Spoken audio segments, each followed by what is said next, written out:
Dears, എല്ലാവർക്കും ദിജോസ് വേൾഡിൻ്റെ പുതിയൊരു വീഡിയോയിലേക്ക് സ്വാഗതം. ഇന്നത്തെ വീഡിയോയിൽ സംസാരിക്കുന്നത് പ്രഗ്നൻസി പോസിറ്റീവ് ആയിരുന്ന സമയത്ത് എനിക്കുണ്ടായിരുന്ന വജൈനൽ ഡിസ്ചാർജിനെ പറ്റിയിട്ടാണ് കേട്ടോ. അതിൻ്റെ ഒരു ഡെമോ പിക്ചറും കൂടി ഞാനൊരു തംബ്നെയിൽ ആഡ് ചെയ്ത് കൊടുത്തിട്ടുണ്ട്. പ്രഗ്നൻസി പോസിറ്റീവ് ആയപ്പോഴേക്കും ഡേറ്റ് മിസ്സാവുന്നതിന് മുൻപ് തന്നെ ഞാൻ ഇതായല്ലോ പ്രഗ്നൻസി എന്ന് ഞാൻ കൺഫേം ചെയ്തത് ഈ ഒരു ലക്ഷണവും കൂടി വെച്ചിട്ടാണ് കേട്ടോ. ഏറ്റവും കൂടുതൽ പ്രഗ്നൻസി ഡിസ്ചാർജ് എനിക്ക് കൂടുതലായിട്ടുണ്ടായത് ഫസ്റ്റ് ട്രൈമസ്റ്ററിലൊക്കെ ആയിരുന്നു കേട്ടോ. സെക്കൻഡൊക്കെ ആയപ്പോഴേക്കും അതിൻ്റെ തോത് നന്നായിട്ട് കുറഞ്ഞു. അപ്പോൾ പ്രഗ്നൻസി പോസിറ്റീവ് ആകുമ്പോൾ നിങ്ങൾക്ക് ഇതുപോലുള്ള ഡിസ്ചാർജ് വരുന്നുണ്ടോ എന്ന് നോക്കുക. ഡേറ്റിന് മുൻപ് ഇതുപോലുള്ള ഡിസ്ചാർജൊക്കെ കാണുമ്പോൾ ശരീരം ഒന്ന് സ്പെഷ്യൽ ആയിട്ടുള്ള കെയർ കൊടുക്കണം കേട്ടോ. ഇനി ഞാനീ പറയുന്ന ലക്ഷണങ്ങളൊന്നും തന്നെ ഇല്ലെങ്കിലും നിങ്ങൾ വിഷമിക്കേണ്ട ആവശ്യമൊന്നുമില്ല. എക്സ്പെക്റ്റഡ് പീരിയഡ് ഡേറ്റിൽ ബ്ലീഡിങ് വരുന്നുണ്ടോ എന്ന് മാത്രം ശ്രദ്ധിക്കുക. പോകുന്ന രക്തത്തിൻ്റെ അളവ് എത്രത്തോളം ആണെന്നും കൂടി നിങ്ങൾ മോണിറ്റർ ചെയ്യണം കേട്ടോ. രക്തത്തിൻ്റെ അളവ് വളരെയധികം കുറവാണെങ്കിൽ പ്രഗ്നൻസി മസ്റ്റായിട്ട് ചെയ്ത് നോക്കുക. അതുപോലെ തന്നെ ശ്രദ്ധിക്കേണ്ട കാര്യം, ചിലവർക്ക് ഡിസ്ചാർജ് ഒന്നും ഉണ്ടാവില്ല, കൂടുതലും ഡ്രൈനെസ് മാത്രമായിരിക്കും ഫീൽ ചെയ്യുന്നത്. അപ്പോൾ ഡിസ്ചാർജ് ഇല്ലാതെ ഡ്രൈനെസ് ഉണ്ടെങ്കിലും പ്രഗ്നൻസി പോസിറ്റീവ് ആകാനായിട്ട് ചാൻസ് ഉണ്ട്. അപ്പോൾ നമുക്ക് വീഡിയോ സ്റ്റാർട്ട് ചെയ്യാം. ഒരുപാട് ആളുകൾ നമ്മുടെ ചാനൽ ഫോളോ ചെയ്തിട്ട് പ്രഗ്നന്റ് ആയിട്ടുണ്ട്. അവരുടെയൊക്കെ സക്സസ് സ്റ്റോറീസ് കാണാൻ വേണ്ടിയിട്ട് ചാനൽ വിസിറ്റ് ചെയ്തതിന് ശേഷം കമ്മ്യൂണിറ്റി ടാബ് നോക്കുക കേട്ടോ. അതിൽ ഡെയിലി നിങ്ങൾക്ക് സക്സസ് സ്റ്റോറീസ് കാണാനായിട്ട് സാധിക്കും. നിങ്ങളുടെ സെയിം ആയിട്ടുള്ള ഹെൽത്ത് കണ്ടീഷൻസ് ഉള്ള ആളുകൾ എന്തെല്ലാം ടിപ്സ് ആണോ ഫോളോ ചെയ്തത്, അതിൽ നിങ്ങൾക്ക് താല്പര്യമുള്ള ടിപ്സ് ഫോളോ ചെയ്യാനായിട്ട് ശ്രദ്ധിക്കുക കേട്ടോ. ഒരിക്കലും ഒരു ഡോക്ടറുടെ ട്രീറ്റ്മെന്റിന് സബ്സ്റ്റിറ്റ്യൂട്ട് ആയിട്ടുള്ളതല്ല നമ്മുടെ ചാനലിലെ ടിപ്സ്. നേരെ മറിച്ച് ഡോക്ടറുടെ ട്രീറ്റ്മെന്റ്സിനോടൊപ്പം തന്നെ ലൈഫ് സ്റ്റൈൽ ഇതുപോലെ ചേഞ്ചസ് വരുത്തിക്കൊണ്ടു കഴിഞ്ഞ് കഴിഞ്ഞാൽ നിങ്ങൾക്ക് എളുപ്പത്തിൽ കൺസീവ് ആകാനായിട്ട് അത് ഒരുപാട് സഹായിക്കും കേട്ടോ.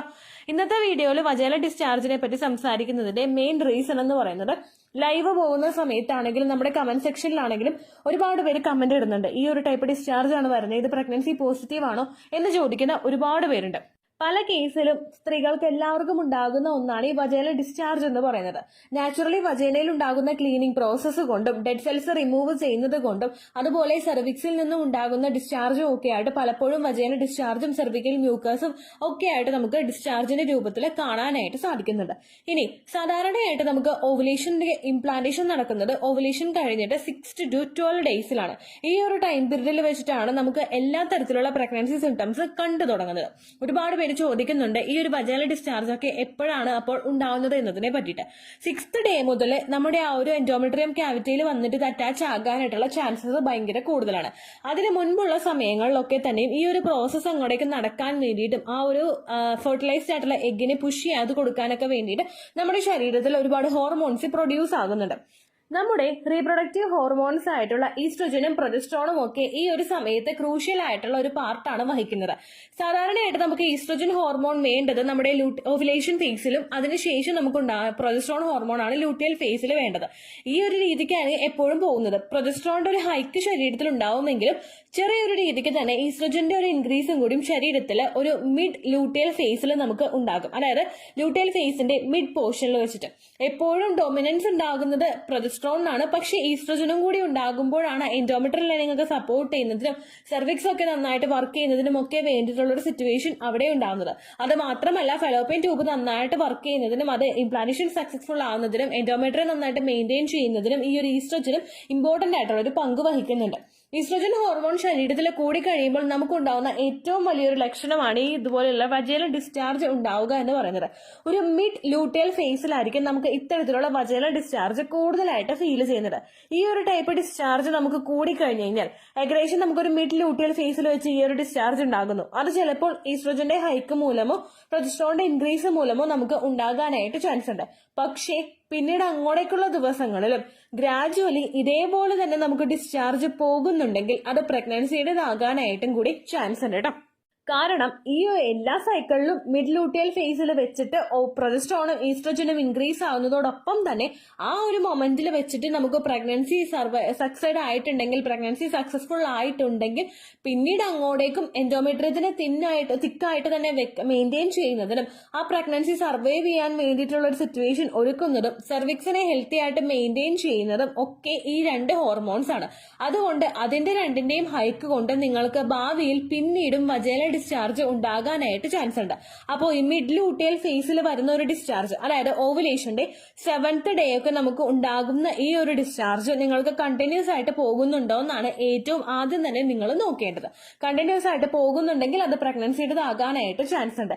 ഇനി നിങ്ങൾക്ക് പ്രഗ്നൻസി അല്ല പീരിയഡ്സ് ആണ് വരുന്നതെങ്കിൽ ഒരു പകുതി ഒരു പോർഷനിൽ വെച്ചിട്ട് ഈ ഡിസ്ചാർജ് സ്റ്റോപ്പ് ആകാനായിട്ടും ചാൻസ് ഉണ്ട് കേട്ടോ. ഇനി ഞാൻ ഈ ഡിസ്ചാർജ് എന്ന് പറയുമ്പോഴേക്കും ഓവുലേഷൻ സമയത്ത് പ്രൊജസ്ട്രോണിന്റെ ഒരു ഹൈക്ക്, ഈസ്ട്രോജന്റെ ഒരു ഹൈക്ക് മൂലം മിഡ് ലൂട്ടിയൽ ഫേസിൽ നമുക്ക് ഉണ്ടാകുന്ന ഡിസ്ചാർജ് ഒരു സ്പെഷ്യൽ ടൈപ്പാണ്. അതായത് ഇത് നമുക്ക് ഓഡർലെസ് ആയിട്ടുള്ള, അതായത് മണമൊന്നും ഒരുപാട് നമ്മൾ മൂക്കിലോട്ട് എടുത്ത് മണപ്പിച്ചാൽ മാത്രം ചിലപ്പോൾ നമുക്കൊരു മണം തോന്നും. അതല്ലാതെ സ്മെല്ലൊന്നും ഇല്ലാത്ത മിൽക്കി വൈറ്റോ തിന്നോ ആയിട്ടുള്ള ഒരു ഡിസ്ചാർജ് ആയിരിക്കും നമുക്ക് ഉണ്ടാകുന്നത്. ഇത് ചിലപ്പോൾ മിൽക്കി വൈറ്റ് ആയിരിക്കും, അല്ലെങ്കിൽ ക്ലിയർ ആയിരിക്കും. ഞാനിവിടെ തമ്മനയിൽ കൊടുത്തിരിക്കുന്ന ഇമേജ് പോലെ ക്ലിയർ ആയിട്ടുള്ള തിന്നായിട്ടുള്ള, അതായത് ഒരുപാട് കട്ടിയല്ല, നമുക്ക് എന്താ പറയുക, ഇതൊന്ന് നോക്കിക്കഴിഞ്ഞാൽ നമുക്ക് ഒരു ട്രാൻസ്പെറന്റ്, ഒരുപാട് ട്രാൻസ്പെറന്റ് അല്ല എന്നാൽ ട്രാൻസ്പെറന്റും ആണ്, ആ ഒരു ടൈപ്പ് ഡിസ്ചാർജ് ആയിരിക്കും നമുക്ക് ഈ ഒരു ടൈമിൽ കൂടുതലായിട്ടും ഫേസ് ചെയ്യുന്നത് കേട്ടോ.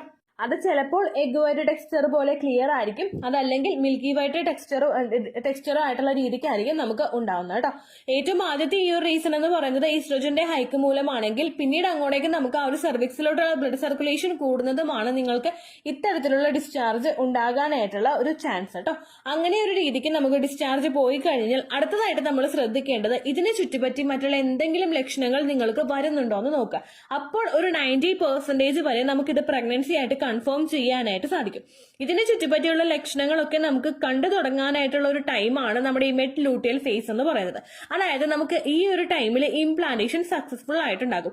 ഇത് സക്സസ്ഫുൾ ആകുന്നതിനനുസരിച്ചിട്ട് ശരീരത്തിൽ HCGയുടെ ലെവല് കൂടും. അതുപോലെ ഈസ്ട്രോജനും പ്രൊജസ്ട്രോണും ഹൈക്ക് ഒന്നും കൂടി നമ്മുടെ ശരീരത്തിൽ ഫസ്റ്റ് ട്രൈമസ്റ്ററിലൊക്കെ ഉണ്ടാകും. അതിനെ ചുറ്റിപ്പറ്റി നമുക്ക് പറയാൻ പറ്റുന്ന ഏറ്റവും വിസിബിൾ ആയിട്ടുള്ള ലക്ഷണങ്ങളാണ് വോമിറ്റ് ചെയ്യാനായിട്ട് തോന്നുക, അല്ലെങ്കിൽ വോമിറ്റ് ചെയ്യുക, കണ്ടിന്യൂസ് ആയിട്ട് ഹാർട്ട് ബേൺ ഉണ്ടാവുക, തളർച്ചയും ക്ഷീണവും ഒക്കെ കണ്ടിന്യൂസ് ആയിട്ട് നമുക്ക് വരിക, ഉറക്കം കൂടുതൽ നമുക്ക് ഉണ്ടാവുക, ചില സമയങ്ങളിൽ രാത്രി ഒട്ടും തന്നെ ഉറക്കം ഇല്ലാത്ത സിറ്റുവേഷൻസ് ഉണ്ടാവുക.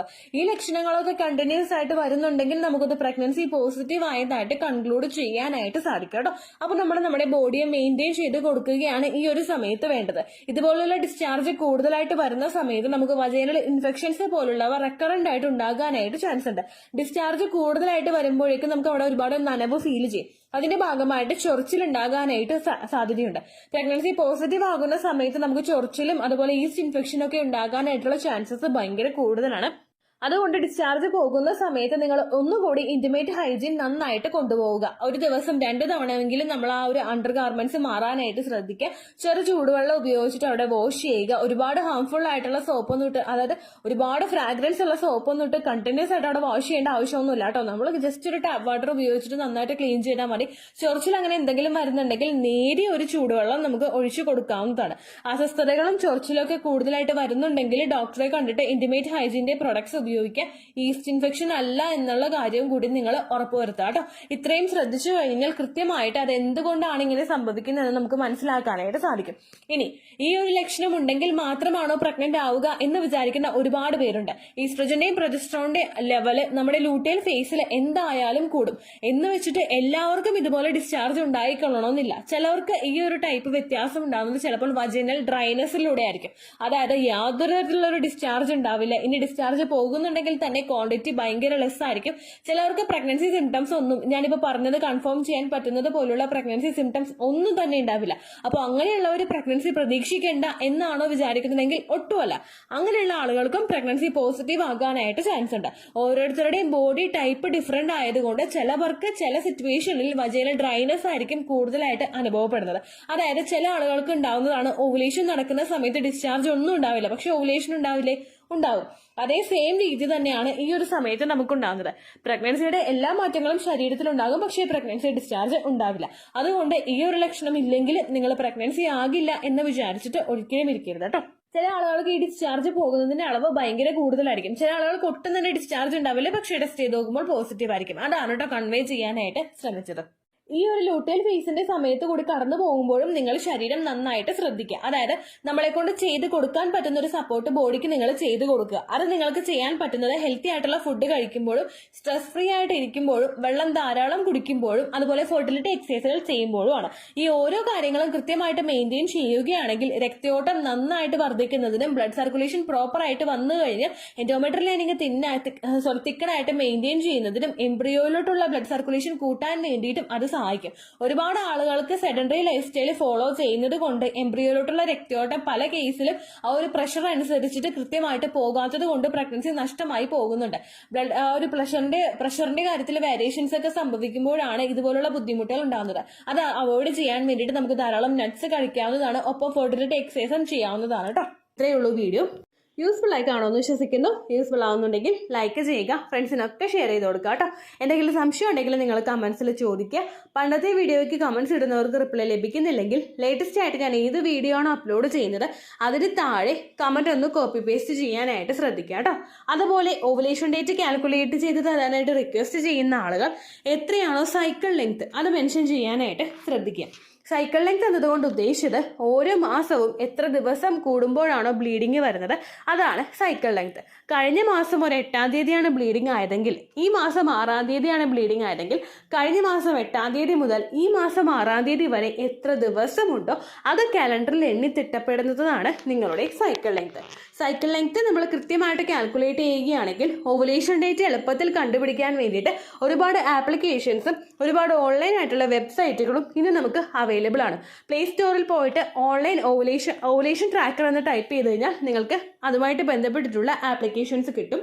അത് പറ്റുന്നില്ല എങ്കിൽ ഗൂഗിളിൽ പോയിട്ട് ഓൺലൈൻ ഓവുലേഷൻ കാൽക്കുലേറ്റർ എന്ന് ടൈപ്പ് ചെയ്ത് കഴിഞ്ഞാൽ അതുമായിട്ട് ബന്ധപ്പെട്ടിട്ടുള്ള വെബ്സൈറ്റുകൾ നിങ്ങൾക്ക് കിട്ടും. അതിൽ നിങ്ങളുടെ ലാസ്റ്റ് മന്തിലെ മെൻസ്ട്രേഷൻ്റെ ഡേറ്റും ഒപ്പം ഞാൻ ഈ പറഞ്ഞ രീതിക്ക് നിങ്ങൾ കാൽക്കുലേറ്റ് ചെയ്യുന്ന സൈക്കിൾ ലെങ്ത്തും എൻ്റർ ചെയ്ത് കൊടുക്കുകയാണെങ്കിൽ നിങ്ങൾക്ക് കൃത്യമായിട്ട് ഓവുലേഷൻ ഡേറ്റ് കണ്ടുപിടിക്കാനായിട്ട് സാധിക്കും. ഫെർട്ടൈൽ ടൈം പീരീഡും നിങ്ങൾക്ക് കിട്ടും. അതായത് എത്ര ദിവസം മുതൽ കോൺടാക്ട് ചെയ്ത് തുടങ്ങിക്കഴിഞ്ഞാൽ നിങ്ങൾ പ്രഗ്നൻ്റ് ആകും എന്നുള്ളൊരു ഡേറ്റും നിങ്ങൾക്ക് പ്രോപ്പറായിട്ട് കിട്ടും കേട്ടോ. ഇത് കാൽക്കുലേറ്റ് ചെയ്യുന്ന സമയത്ത് സൈക്കിൾ ലെങ്ത് കാൽക്കുലേറ്റ് ചെയ്യുന്ന സമയത്ത് നിങ്ങളുടെ ആ ഒരു കലണ്ടറിൽ നോക്കി തന്നെ നിങ്ങൾ കാൽക്കുലേറ്റ് ചെയ്യുക. പല മാസങ്ങളിലും 30-31 ദിവസമുണ്ട്, അതുകൊണ്ടാണ് അങ്ങനെ പറഞ്ഞത്. ഒപ്പം നിങ്ങൾക്ക് ബ്ലീഡിങ് തുടങ്ങിയ ദിവസത്തിന് വേണം നിങ്ങൾ ഡേ 1 ആയിട്ട് എടുക്കാൻ വേണ്ടിയിട്ട്. സ്പോട്ടിങ് തുടങ്ങിയ ദിവസത്തിനെ, അതായത് ചെറുതായിട്ട് ഡിസ്ചാർജ് പോയി തുടങ്ങിയ ദിവസത്തിനെ നിങ്ങൾ കൺസിഡർ ചെയ്യേണ്ട ആവശ്യം ഇല്ല കേട്ടോ. അപ്പോൾ ഇത്രയേ ഉള്ളൂ വീഡിയോ. അടുത്തൊരു വീഡിയോ ആയിട്ട് നമുക്ക് വീണ്ടും കാണാം. ബൈ.